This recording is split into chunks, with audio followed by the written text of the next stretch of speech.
Kenneth Olisa. Thank you for joining me. Good morning, good morning. Been looking forward to this. Great. Well, let's hope I don't let you down. No, I know you won't. Tell me, who is Sir Kenneth Olisa? Well, clearly it's the chap sitting opposite you, in case you thought that it went wrong at reception. I got that right. Phew. Well, it's a very long story, really. I am an IT entrepreneur. It's probably the best way to describe it, having spent the first half of my working life in real companies and then the rest abandoning working for real companies and helping other people survive in making money out of their dreams, really, but adding to the world. I have to say the people I work with are generally people who want to make the world a better place, and whatever it is they've invented, discovered, intended to do is driving in that direction. And it's what I do as well. So I'm very lucky, I'm very privileged. I spend my time essentially making people happy. This morning may be an exception, but in general cases, that's what I do. You've got a great sense of humour. Take back to a younger version of Ken, the early influences of who and what that's kind of inspired you to be able to now help people and do the things you're doing. Well, obviously the earliest influence was my mother. My father had abandoned us soon after I was born, so I never knew him. So my mother was my sole parent. My mother had a very strong view of life, which I think simply put now, when I look back on it, was you should try everything, but only carry on with the things you're good at. So music, for example, she thought I'd be a brilliant musician, so she managed to scratch the money together to buy a piano. I went to piano lessons. I was useless at it. We agreed that actually I could stop doing that, but I had to try. Sport was the same, etc., etc. So I think that deep down inside of me is this realization that one should have a go at things as opposed to working out why one shouldn't have a go at things. Which actually breeds the entrepreneurial spirit, doesn't it? A lot of people are afraid of failing or judgment, so they won't try. Yeah, with my experience, I have no fear of failure. I've failed so many times, it's just become a habit. But I think that idea that you should have a go at things that, well, actually everything, because you don't know until you've tried whether A, you're going to enjoy it, B, whether you're going to be any good at it. And I think one of the big disappointments in my life is meeting people who refuse to try something. And one of the biggest killers is, oh no, that's not for people like you, which is other people telling you shouldn't try something. My mother was the antidote to all of that. So I think the platform on which I'm proud to stand is definitely my mum and all that she did for me. One of the other things I've been really lucky. So many people have gone out of their way to help me. I look back on my childhood. We were very poor, I didn't know what not being poor was like. So we were very poor. It was life.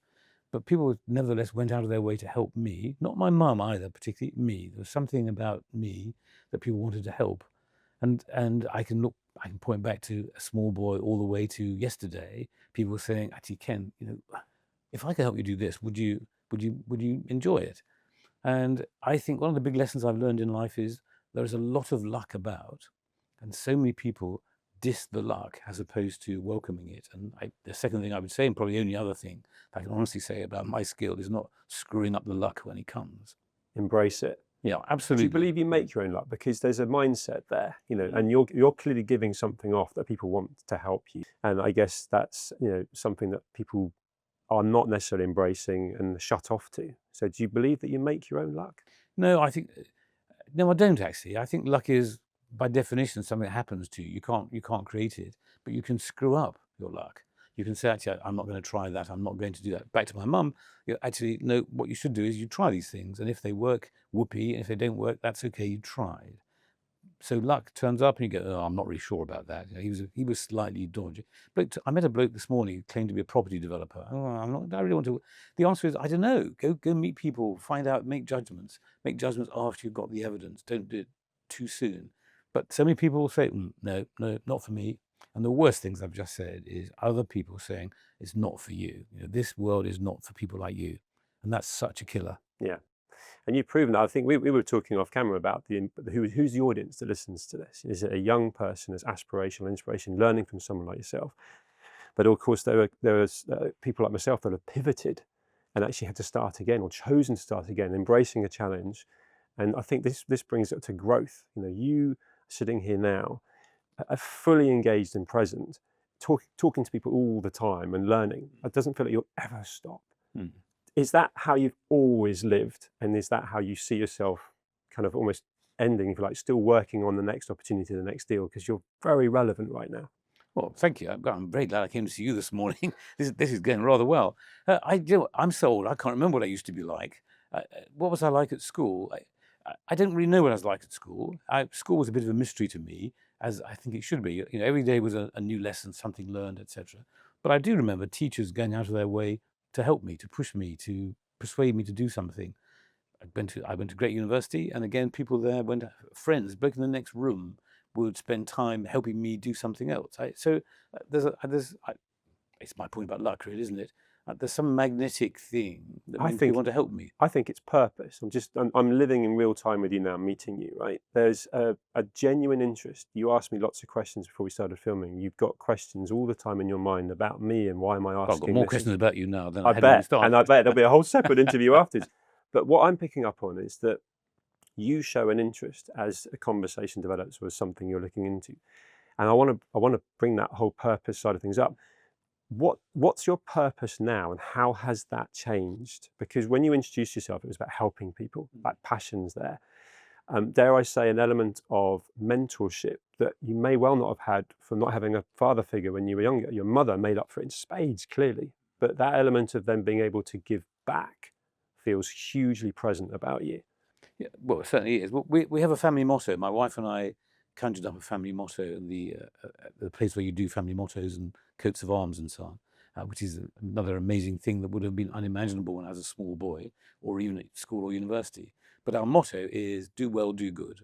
Do well is what my mum said, get on with it, do your best, etc. But do good is the other side of that coin. And I mean, we get a thrill out of helping other people. There are people I know who get a thrill out of harming other people, so it's not universal, but I'm pleased to say I'm on the good end of that particular spectrum. So I get a thrill out of helping people, and you know what? Then they get a thrill out of being helped, and it's a win-win. So would I call that purpose? I suppose I would if under pressure, but up until now, it's my motto.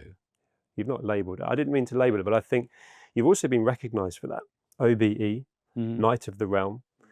You know, that's something that, going back to, I can tell there's a very humble young boy in Ken, you know, who clearly had ambition, but didn't know how well you were going to do. Do you recognise, sitting here now, those achievements, and are you kind of proud of them, or they just sort of almost happened along the way? So I think no, I should be proud of what's happened, but the way I express that is probably better put by saying I frequently find myself in situations where I have to pinch myself.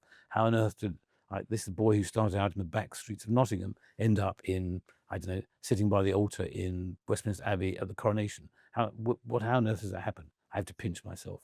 So I don't take my luck for granted. You know, it's very precious, and it's quite an important point. Digging deep into me here. So, but it is a very important point, which is so many people feel that they are entitled, and entitled people are, I think, the kiss of death for society and for community and so on.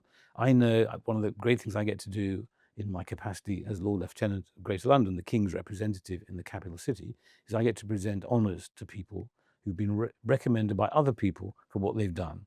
British Empire Medal is the first level of the Order of the British Empire, and I present perhaps 60 or 70 British Empire medals at 2 investitures a year in the Tower of London in a very formal, very important. It's a mini version of what would happen if you went to the palace, really. So it's terrifying for everybody who arrives until they've got their medal and they've seen all the other people and heard the other things, the things that other people have done. And then they skip out off to lunch with their loved ones who they no longer want to murder or whatever, divorce, etc. Because the day has now gone really rather well. Whereas at the beginning of the day, it starts under pressure because you're late, your clothes don't fit. It's really quite scary. But that change from terror to joy is a really important thing. And I get to present these medals to people and to watch them be transformed from anger because the train was late, panic because their shoes don't fit, to skipping out with their loved ones to go and have lunch. And every one of them has done something worthy of the monarch's recognition, and it will have been 50 years running a swimming club for disabled people, you know, or some, I mean, just wonderful, wonderful things. And I look at that and I see that's the essence of society and community and humanity and so on. And those aren't people who are even privileged, really. They just got on with it. And then I meet people who consider themselves to be entitled. And I detest them, I have to say, to summarize a longer point. And I'm happy not to be there. And I'm very happy to be privileged enough to be able to make other people feel happy. I really want to come back to, I can only imagine how lovely that experience must be for people that have done so much good, and then to be awarded and honoured by you as an individual, let alone the principle of what's happening, because you've got so much empathy, you've got so much charisma and understanding. So that must be fun. But I want to touch on ego, because you sit with huge credentials as an IT entrepreneur, and you are mentoring and helping people in the space of entrepreneurship as well. Ego is something that really needs to be managed, doesn't it? Because if that person feels entitled or thinks they've got a magic gift to build a unicorn business and so on, I guess that takes some managing, and you've got to work out how to, I guess, to advise and mentor that.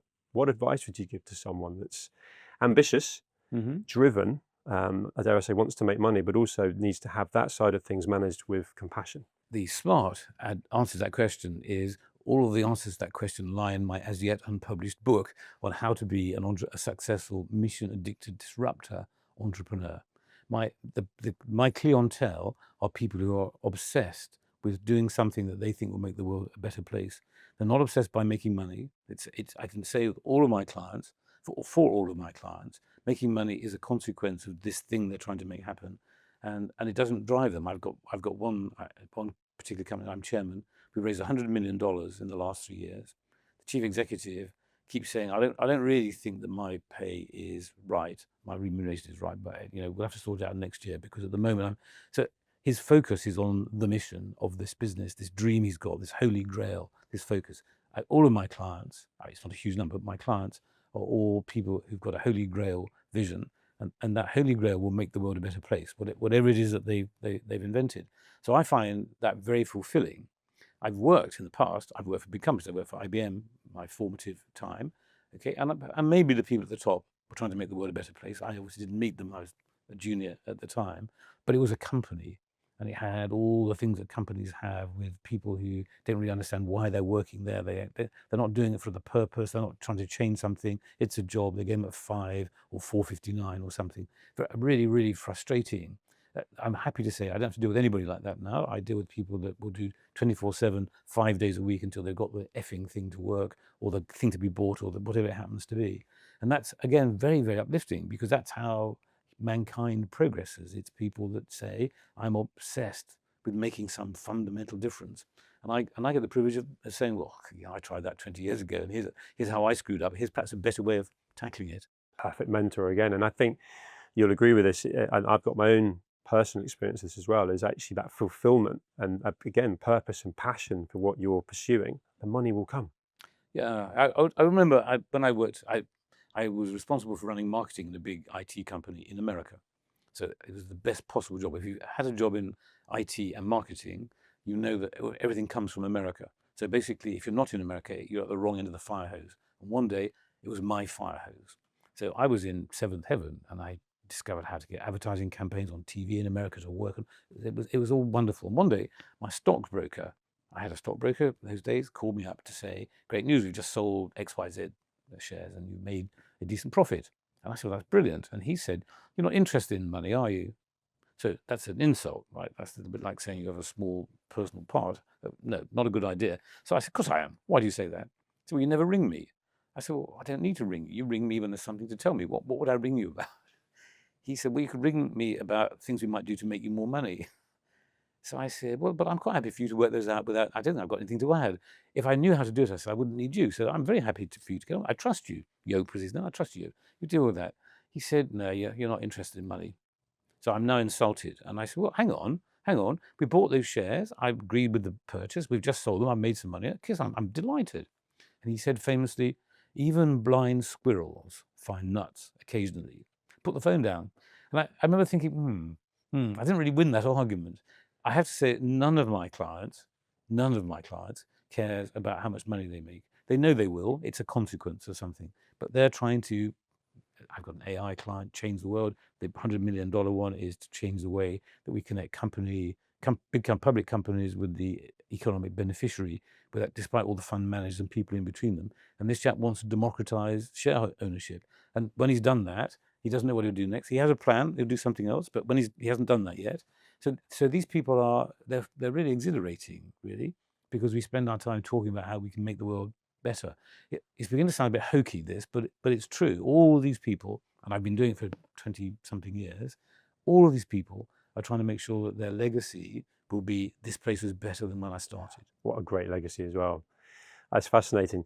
And actually, you manage something that these guys have got to go through, which is that exiting as an entrepreneur, and having a purpose that you move into. And I think you're the perfect person to have that as a mentor, because there are people that sell a business for 100 million and then get depressed. It was all about the money. It was all about a vision, an image that actually, money doesn't make you happy. And I think you're probably an amazing mentor and partner to have for these people when they go through that journey.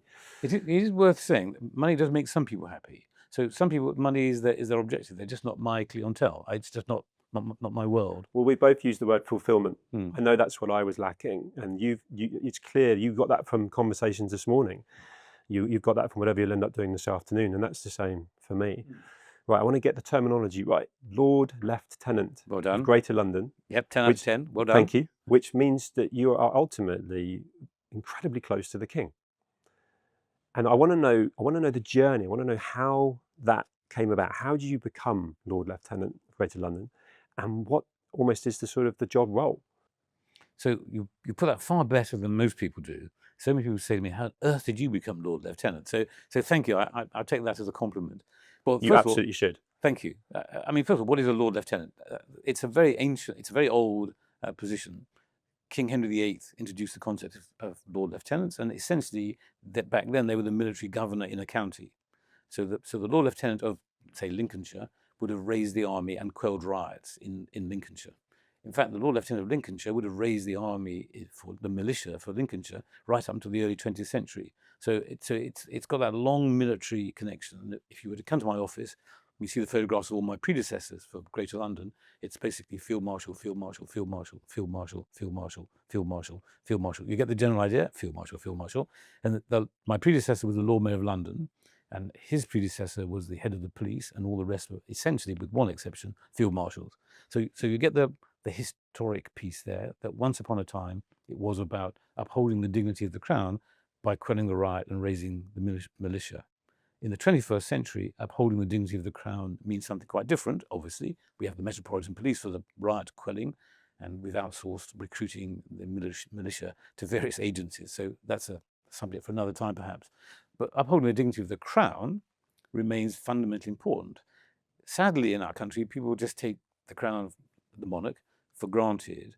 And to my depression, there's a lot of misunderstanding about how our system, our social system works. For example, the Constitution. People say, well, we haven't really got one, we've got an unwritten Constitution. Well, we have obviously got a Constitution.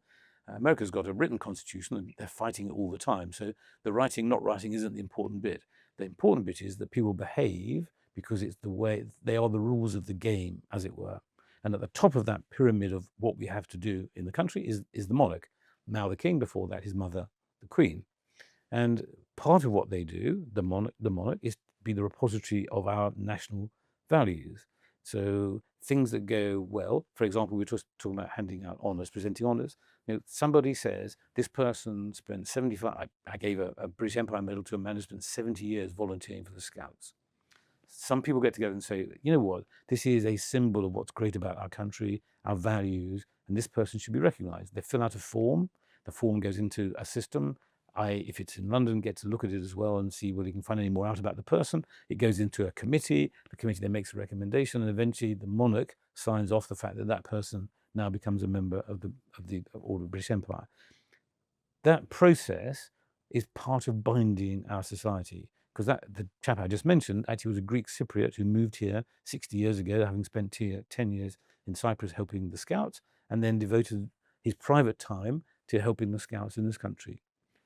It's another great story, just another quick story, but there's a Nepalese man who came over here, Gurkha family, etc., and started a restaurant, an Indian restaurant, and then COVID hit. When COVID hit, suddenly he didn't have a restaurant. It's a great story because I gave him an award for what he had done, but he called his mother back in Nepal and said, "Mum, it's all gone wrong. We can't have any customers. COVID's blown it up. We're closing the business." And she said, "We don't exist to close businesses. We exist to build them."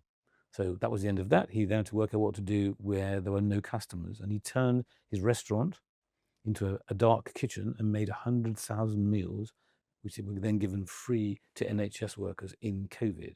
So somebody who didn't grow up here but got our values, did something, and he then this last weekend got an MBE.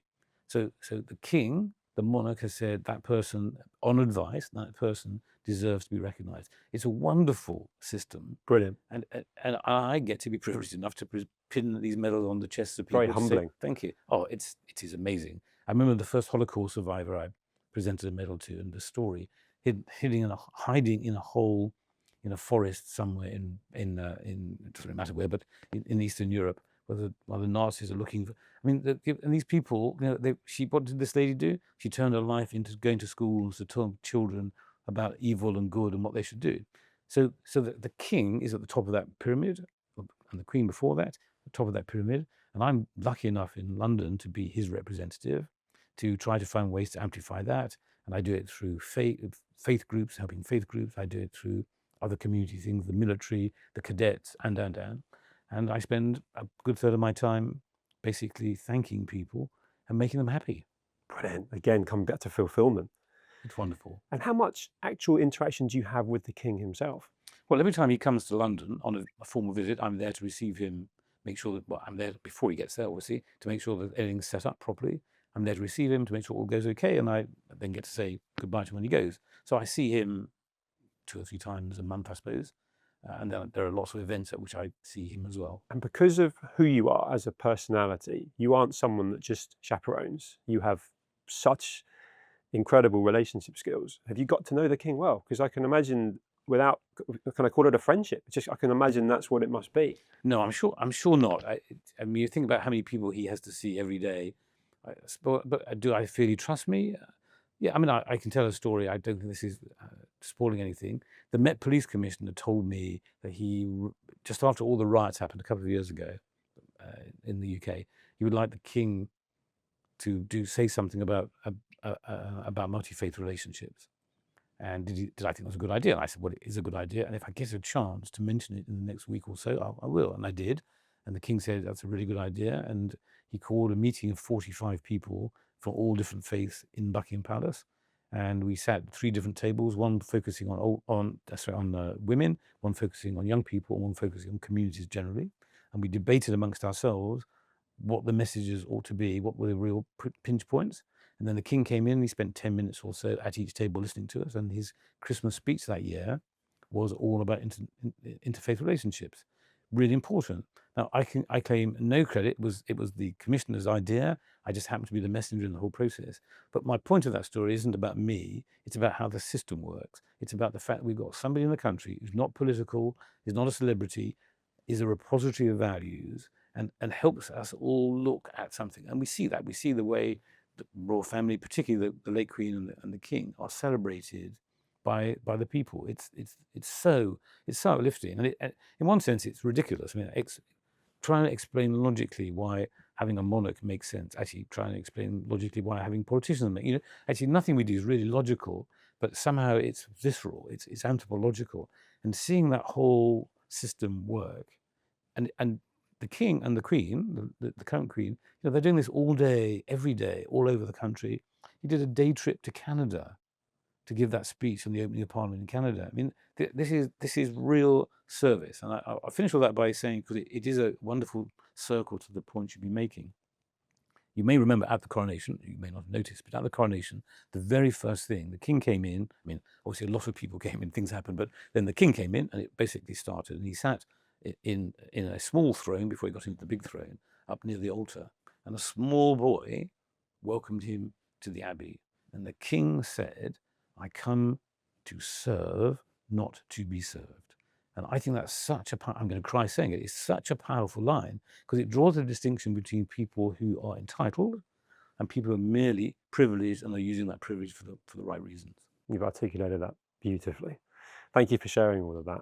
But the role that you've got, tell me, and forgive me if you did mention it, but I don't think you did, how you got it, and also the tenure and how you go about replacing. Are you part of that? Do you choose the replacement? Do you have influence of that? Or is there like a committee that chooses the role?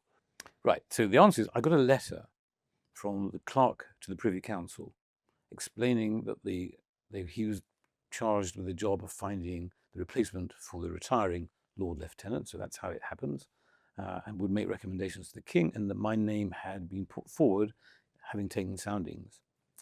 I thought it was a spoof. I thought that a chap I was at university with, on whom I played the most monumentally successful trick in 1973, had finally found a way of getting his own back. So actually, I nearly didn't respond because it couldn't possibly be true. I wisely, though, took the letter to somebody who used to be the clerk to the Privy Council, who I happened to know, and asked him to give me his view on it. And I sat while he read it 3 times. And I thought, he's going to say, Ken, this doesn't look right. I'm really sorry, old chap, but, And when he finished it, he put it neatly back together again and famously said, well, it's not the way I would have written it. And I thought, it's real. So actually, I am being considered for this role. I then had an interview with the clerk to the Privy Council, and I thought actually he was asking me if I wanted to do it, and it's mine.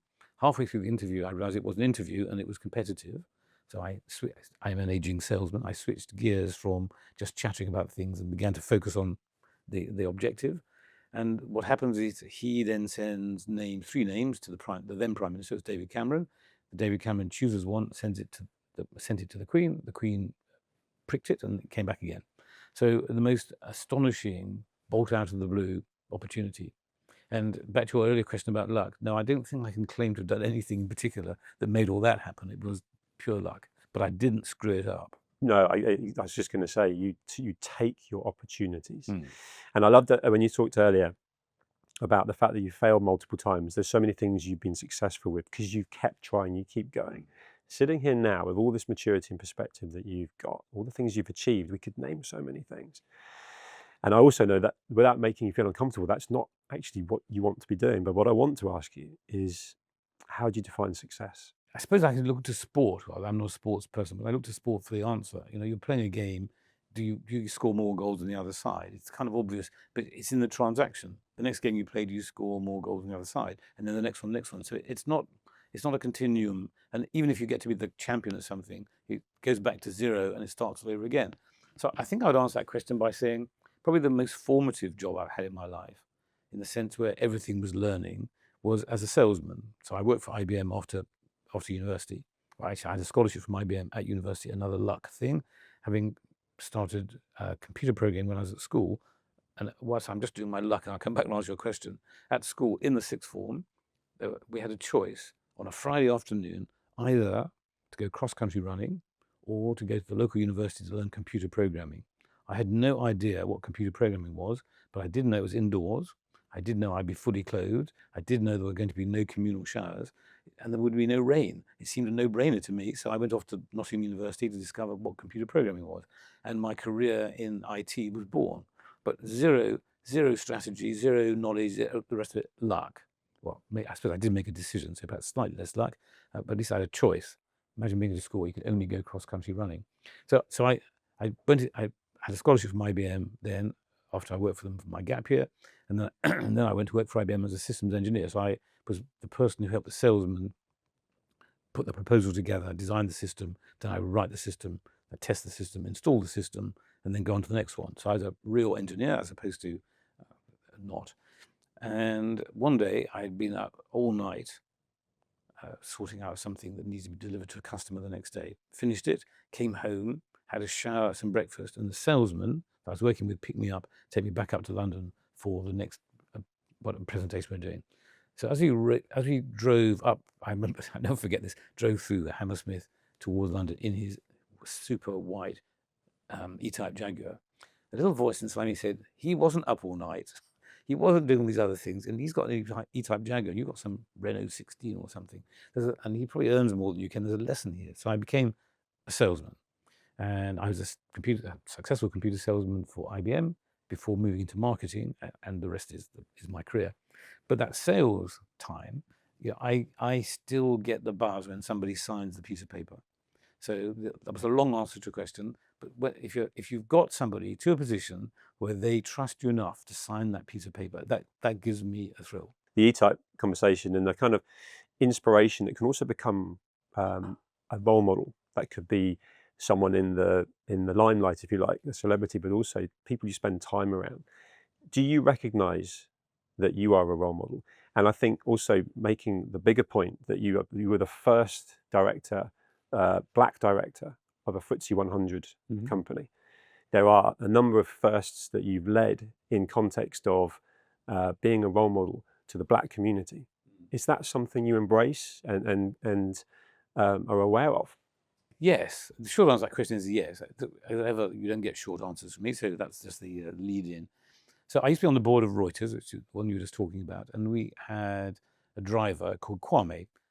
Kwame was Ghanaian, and he's one of the many drivers. But Kwame and I struck quite a good relationship. He's a lovely bloke. And one day he picked me up to take me from my office in the West End to Reuters in Canary Wharf, where we were having a Black History Month event, the topic of which was a debate, actually. The topic of which was role models are important for black boys or something. I forget what it was, something along those lines. Sure. Anyway, I have no interest in that. I mean, black boys, white boys, yellow boys, green boys, they're boys, girls, etc., etc. I want people to find their potential and fulfill it, and I don't recognize all these adjectives. I was once given an honorary degree by university, and they said just before we were about to go in with our fancy clothes on and so on, the chap who's going to do the valedictory said, "And how should I describe the fact you're black?" And I was thinking, I'm getting an honorary degree. This is the most wonderful what? And I said, it's my 40th adjective. So when he presented me, he said, and Mr. Olisa would just like to want to know that being black is his 40th adjective. My point is, it's so unimportant to my life, my story, etc., etc. Anyway, Kwame is driving me to Canary Wharf. I've got my phone out. I've got my laptop on my desk, on my lap, and I'm tapping away at something. And I said to Kwame, because I'm being slightly arrogant, I said, Kwame, I'm just going to chair a debate on whether role models are important for black families. What do you think? And Kwame, who was always super polite, looked into the rearview mirror and said to me, "Yes, sir." And the temperature dropped. So I put my machine down, I put my phone down. I said, "Whoa, Kwame, that was a little bit forceful. What's behind that?" And Kwame said, "So I live in Peckham. I have 2 children who see nobody else around them working. And it's been a real problem for me. And I've had to work really hard to get them to do well. And now they're both at college." So I opened my laptop. I said, "Well, good. That's well done, Kwame. That's well done, well done." And how did you do that? I opened my phone, and Kwame said, "I downloaded your biography from the Reuters website and shared it with them." I felt so small. I have to say, I was humiliated. Put everything away again. We discussed all the way to Canary Wharf the challenges he had persuading his children that this is a great country and the opportunities are there for them, rather than the anti-arguments, the negative ones that say, "Oh no, because you're black and live in Peckham, you've got no chance, it's not for you," and. So we arrived at this debate, a lot of people there, and I said, we've got a choice. I told that story, and I said, we've got a choice. We can either now spend our time having some kind of school debate about the obvious, or we can spend the hour we've got together talking about how we can improve role models for children generally in the country. And we went, yes, and we did. So I don't see gender, I don't see skin color, I don't see heritage, ethnicity. In this country, they don't have to be barriers to anything. But people will tell you that's not the case. People get in the way and say, "Oh, it's not for you, you shouldn't make it happen." White working class boys are the worst treated children in the country. This thing we're just having now about grooming gangs. There's a lot going wrong in the country, and we can fix it. But we mustn't let people divide us. It's all about community and bringing us together. It's powerful what you just said. It's so incredibly relevant. I've spent a lot of time with the Centre for Social Justice, learning about the Lost Boys report that they put together, which is frightening, actually, in terms of the young lads that just quite simply don't seem to know who they are, lost their identity. And so that role model element, and I think you, again, describing how people get so muddled in their own minds and put their own barriers, their own train tracks in place. And then, it's conversations like this that allow people to know, actually, that's all in your head. Don't look at it like that. Can I just tell you something that really annoys me and will help your listeners, help other people, which is there's a concept called, which is, I'm trying to be polite with all this stuff, but this idea of being an imposter. So the imposter syndrome is a thing I hear a lot. And I say to people, the concept of imposter syndrome is a control mechanism. I say, well, you sure you should really be here? And now I can control you. So the idea of being an imposter And I've been to some amazing things. Well, I just mentioned the Queen's funeral, the King's coronation. I've been amazing. I never feel an imposter. I'm astonished that I'm there. I pinch myself. I count my luck. But the idea I'm an imposter, and I remember another man put this better than I've just done. He said, "Do you know there are no doors in this country I can't go through?"